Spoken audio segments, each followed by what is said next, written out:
Assalamualaikum warahmatullahi wabarakatuh. Izin memperkenalkan diri, Tarun di tingkat 4 Politeknik Imigrasi Pemasyarakatan jurusan Keimigrasian. Nama Vanessa Diva Valencia, program studi Hukum Keimigrasian. Pada video kali ini saya akan memaparkan desain penelitian saya terkait topik skripsi saya yang berjudul Analisis Kesenjangan Normatif antara Prosedur Verifikasi Keimigrasian dan Mekanisme Refugee Status Determination UNHCR berdasarkan prinsip Good Governance studi pada Rumah Detensi Imigrasi Surabaya.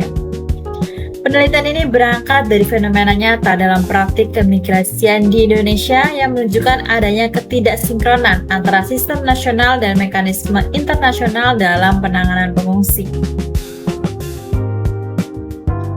Indonesia saat ini menempati posisi strategis sebagai negara transit dalam arus global pengungsi. Dalam praktiknya terdapat dua sistem yang berjalan secara paralel, yaitu sistem verifikasi keimigrasian oleh Direktur Jenderal Imigrasi dan mekanisme Refugee Status Determination atau RSD oleh UNHCR. Permasalahan utama terletak pada tidak adanya sinkronisasi antara kedua sistem tersebut. Direktorat Jenderal Imigrasi sebenarnya memiliki data yang sangat lengkap, mulai dari riwayat keluar masuk, pola penggunaan izin tinggal, hingga catatan pelanggaran keimigrasian. Secara teoretik, data ini merupakan instrumen verifikasi objektif yang sangat relevan untuk menilai kredibilitas klaim pengungsi. Namun, dalam praktiknya, data tersebut tidak digunakan dalam proses RSD. Kondisi ini menimbulkan dua persoalan utama, yaitu kekosongan normatif atau normative gap dan ketidakhubungan kelembagaan atau institutional disconnection. Dampaknya, proses penentuan status pengungsi berjalan tanpa mempertimbangkan konteks administratif keimigrasian. Berdasarkan temuan empiris di Rudenim Surabaya, terdapat pola berulang di mana orang asing masuk secara legal, memperpanjang izin tinggal, dan kemudian mengajukan klaim pengungsi pada saat izin tinggal tidak lagi dapat diperpanjang. Fenomena ini mengindikasikan adanya potensi penyalahgunaan prosedur atau abuse of procedure. Di sisi lain, penelitian terdahulu masih bersifat parsial dan belum secara spesifik mengkaji hubungan normatif dan prosedural antara imigrasi dan UNHCR pada fase penetapan status. Inilah yang menjadi research gap utama dalam penelitian ini. Berdasarkan latar belakang tersebut, penelitian ini merumuskan dua pernyataan utama. Yang pertama, bagaimana konfigurasi norma dalam kerangka hukum keimigrasian Indonesia dalam mengatur interaksi antara sistem verifikasi keimigrasian dan mekanisme RSD UNHCR, serta di mana letak disharmonisasi dan kekosongan normatifnya. Yang kedua, apakah kondisi tersebut membuka ruang pelanggaran prinsip good governance, khususnya dalam asas-asas umum pemerintahan yang baik. Penelitian ini menggunakan 3 lapisan teori. Pertama, teori negara hukum sebagai grand teori. Teori ini menegaskan bahwa setiap tindakan pemerintah harus berdasarkan hukum dan menjamin kepastian hukum. Dalam konteks penelitian ini, teori ini digunakan untuk menguji apakah praktik penanganan pengungsi telah sesuai dengan prinsip legalitas. Yang kedua, teori good governance dan AUPB sebagai middle theory. Teori ini menekankan pentingnya koordinasi, akuntabilitas, dan kepastian hukum. Permasalahan dalam penelitian ini bukan hanya kekosongan norma, tetapi juga kegagalan koordinasi antar lembaga yang menunjukkan belum optimalnya penerapan good governance. Ketiga, teori kewenangan dan teori norma sebagai applied theory. Teori kewenangan digunakan untuk melihat batas kewenangan antara imigrasi dan UNHCR, sedangkan teori norma digunakan untuk menganalisis apakah terdapat disharmonisasi atau kekosongan dalam struktur hukum yang ada. Dengan kombinasi teori ini, penelitian tidak hanya menjelaskan masalah, tetapi juga mengidentifikasi akar normatifnya. Penelitian Penelitian ini menggunakan pendekatan sosiolegal, yaitu menggabungkan analisis normatif terhadap peraturan dan analisis empiris terhadap praktik di lapangan. Data-data diperoleh melalui wawancara dengan pejabat imigrasi, terhadap petugas Sudanim, pihak UNHCR, serta akademisi dan pengungsi.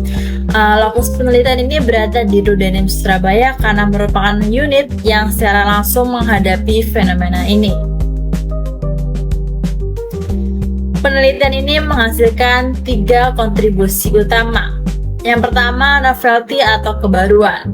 Secara konseptual, penelitian ini menemukan bahwa terdapat kesenjangan normatif struktural, khususnya pada fase pra-penetapan status dalam proses RSD. Tidak ada satupun norma yang mengatur keterlibatan imigrasi dalam proses verifikasi awal, padahal imigrasi memiliki data yang paling relevan. Akibatnya, sistem yang berjalan tidak hanya tidak sinkron, tetapi juga membuka ruang penyalahgunaan prosedur. Yang kedua ada invention atau penemuan. Penelitian ini merumuskan konsep dual verification mechanism, yaitu UNHCR melakukan verifikasi substansif dan imigrasi melakukan verifikasi administratif. Melalui mekanisme ini, UNHCR melaporkan pendaftar, imigrasi memberikan data riwayat keimigrasian. Tujuannya adalah menciptakan proses penentuan status yang lebih objektif dan akuntabel.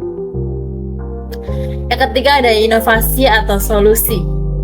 Penelitian ini mengusulkan pembentukan MOU berbasis prosedural. Namun penting untuk dipahami bahwa MOU yang ada saat ini bersifat soft law. Oleh karena itu, penelitian ini tidak sekedar mengusulkan MOU, tetapi rekonstruksi MOU menjadi lebih teknis, lebih operasional, dan terintegrasi dengan regulasi nasional.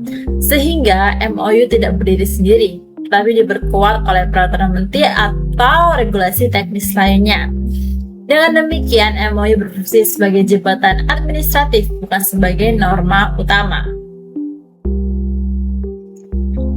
Penelitian ini memiliki perbedaan mendasar dibanding penelitian terdahulu. Sebagian besar penelitian sebelumnya berfokus pada transparansi RSD atau kerjasama pasca penetapan atau pengawasan internal imigrasi. Namun, penelitian ini memiliki 3 pembeda utama. Pertama, penelitian ini fokus pada fase pra-penetapan status, bukan pasca. Yang kedua, penelitian ini menganalisis kekosongan normatif secara spesifik, bukan hanya permasalahan umum. Yang ketiga, penelitian ini menggunakan perspektif hukum administrasi negara, khususnya AUPB, untuk menilai hubungan antar lembaga. Dengan demikian, penelitian ini tidak hanya melengkapi penelitian sebelumnya, tetapi juga menawarkan pendekatan baru yang lebih sistematif dan solutif. Sebagai penutup, dapat disimpulkan bahwa permasalahan utama dalam penanganan pengungsi di Indonesia bukan hanya terletak pada regulasi yang terbatas, tetapi pada tidak adanya sinkronisasi prosedural antara imigrasi dan UNHCR. Penelitian ini menawarkan solusi berupa rekonstruksi hubungan kelembagaan berbasis prinsip good governance melalui mekanisme verifikasi 2 arah dan penguatan instrumen administratif. Diharapkan penelitian ini dapat memberikan kontribusi baik secara akademis maupun praktis dalam meningkatkan kualitas tata kelola penanganan pengungsi di Indonesia. Sekian penjelasan saya terkait desain penelitian. Terima kasih. Wassalamualaikum warahmatullahi wabarakatuh. Dan ini merupakan desain penelitian saya sebagai pemenuhan tugas UTS pada mata kuliah metodologi penelitian pada tingkat 4 Prodi Hukum Keimigrasian C.